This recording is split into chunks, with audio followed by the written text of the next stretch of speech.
साथियों, आपका स्वागत है हमारे यूट्यूब चैनल एग्रीकल्चर ज्ञान पे। साथियों, आज हम बात करेंगे धान की फसल के बारे में।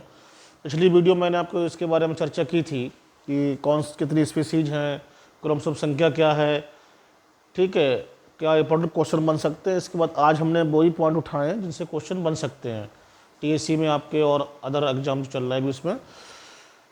तो साथियों, पहली पॉइंट ये है कि धान की जो खेती है इसका विस्तार भारत में कहाँ से कहाँ तक है, ठीक है।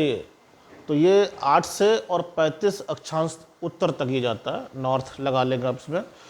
अभी ये क्वेश्चन पीजीटी में शायद आया था, एक बार आप इसको देख लें, क्लियर हो जाएगा, ठीक है। दूसरा है धान की खेती है समुद्र तल से कितनी ऊंचाई तक हम इसको उगा सकते हैं। तो 3000 तक उगा सकते हैं, लिख रखा है मैंने, देख रहा हो, पता सुन लेंगे तब भी याद हो जाएगा, ठीक है। धान की फसल के लिए जीवन काल में औसत तापमान 21 से 37, ठीक है। धान की फसल को ट्रिलिंग माने कल्ले लेने के लिए कितने टेम्परेचर की आवश्यकता होती है।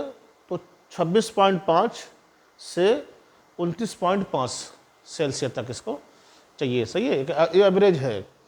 धान की फसल पकने के लिए जो टेम्परेचर है वो 20 से 25 होना चाहिए। बहुत ज़्यादा वैसे इसमें फ़र्क पड़ता नहीं है, लेकिन चूंकि वो बना रखा है तो ये आपको देखना पड़ेगा, क्वेश्चन भी आ जाता है कभी कभी यहाँ से।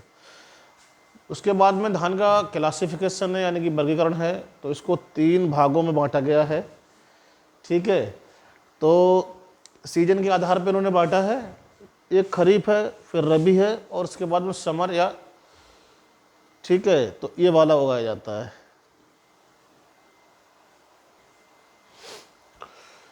तो ये कुछ नाम है, यहाँ से क्वेश्चन आ भी जाता है कभी कभी, क्या इसका नाम पूछ लेगा या फिर सीजन पूछ लेगा, इसकी मीनिंग पूछ लेगा। मीनिंग अभी मैं आगे बताऊंगा, पहले आप इसको देख लीजिएगा। एक अस्य ऑटोमम करके इसको नाम दिया गया है। वेस्ट बंगाल और बिहार में इसको अस करके बोला जाता है, ठीक है। अस्य संस्कृत भाषा का शब्द है और इसका मतलब होता है जल्दी, ठीक। बे वैरायटियाँ उगाई जाती जल्दी पक जाती हैं, इसीलिए इसको ऑटोमम राइस या अस राइस के नाम से जाना जाता है। साथियों, इसका जो बुवाई का टाइम है वो मई से जून है, और जो हार्वेस्टिंग टाइम है, मतलब सोइंग टाइम जो है वो मई से जून है, और हार्वेस्टिंग टाइम, कटाई का जो टाइम है, वो है सितंबर से अक्टूबर तक, ठीक है। उसके बाद में आता है अमन, ठीक, या अगहनी भी बोलते हैं इसे। अमन का मतलब आप जान ही रहे होंगे, अमन चैन के इसको द्रोण किया गया, और अरबी भाषा का शब्द है ये, ठीक है। तो थोड़ा सिक्योरिटी प्रदान करती है फसल हमारे लिए, इसलिए इसको अमन करके इन्होंने यहाँ पे ड्रोन किया गया है। ये जून और जुलाई में इसमें स्वर्ग टाइम है, और जो हार्वेस्टिंग टाइम है साथियों उसका वो है नवंबर से दिसंबर। तीसरा आता है समर वाला, यानी गर्मी वाला, तो इसको उड़ीसा में बोलते हैं दलुहा, ठीक है, पूछ लेगा, ठीक। समर धान को उड़ीसा में किस नाम से जाना जाता है, आपको याद करना पड़ेगा ये, तो आप बताएंगे दलुहा नाम से उगाया जाता है। दूसरा नाम है इसको बोरो, ठीक है। फिर पूछेगा वेस्ट बंगाल में किस नाम से जाना जाता है समर धान के लिए, तो बताएंगे बोरो। या वो पूछ लेगा कि बोरो धान किस स्टेट में बोला जाता है, मतलब वो दोनों तरफ से घुमा के क्वेश्चन पूछ सकता है, ये आपको ध्यान देना रहेगा, ठीक है। तो ये वेस्ट बंगाल में नवंबर अक्टूबर में इसका सोइंग टाइम है साथियों, और मार्च और अप्रैल में इसकी हार्वेस्टिंग होती है।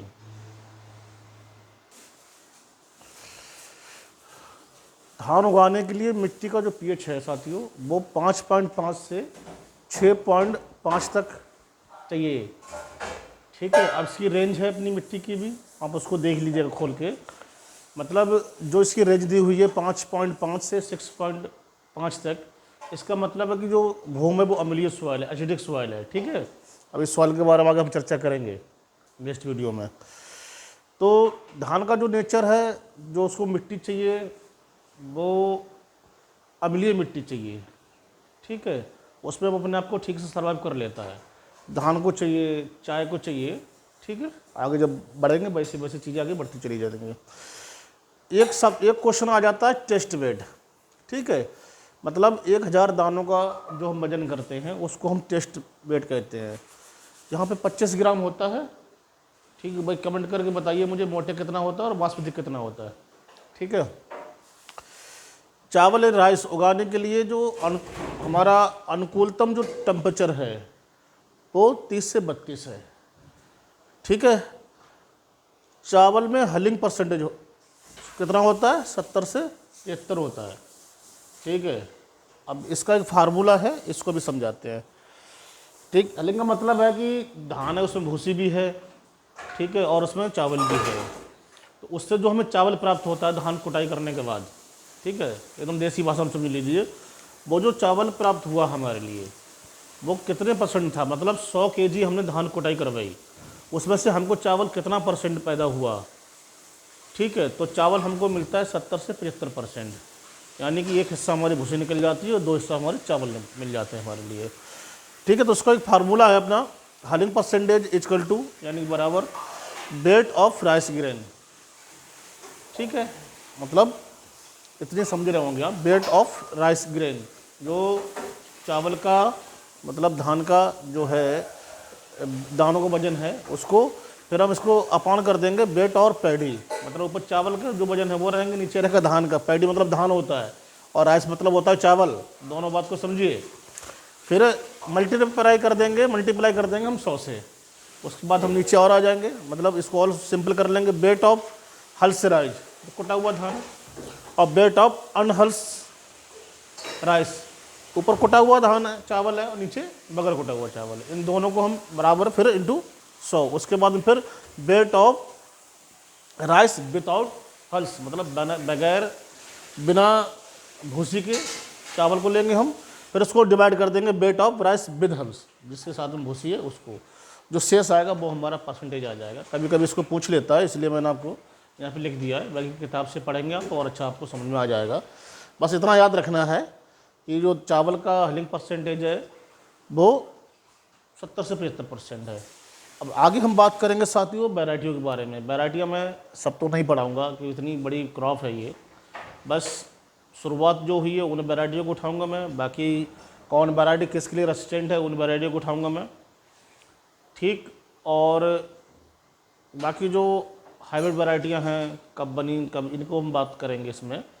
ठीक है। तो तब तक आप इस वीडियो को देखिए, और हो सकता है इसमें थोड़ी दिखने में दिक्कत आ रही हो तो आप भाषा समझेंगे तो हो जाएगा आपका। ठीक है। बस इसी के साथ मैं अपनी बात को विराम देता हूँ। बहुत बहुत धन्यवाद।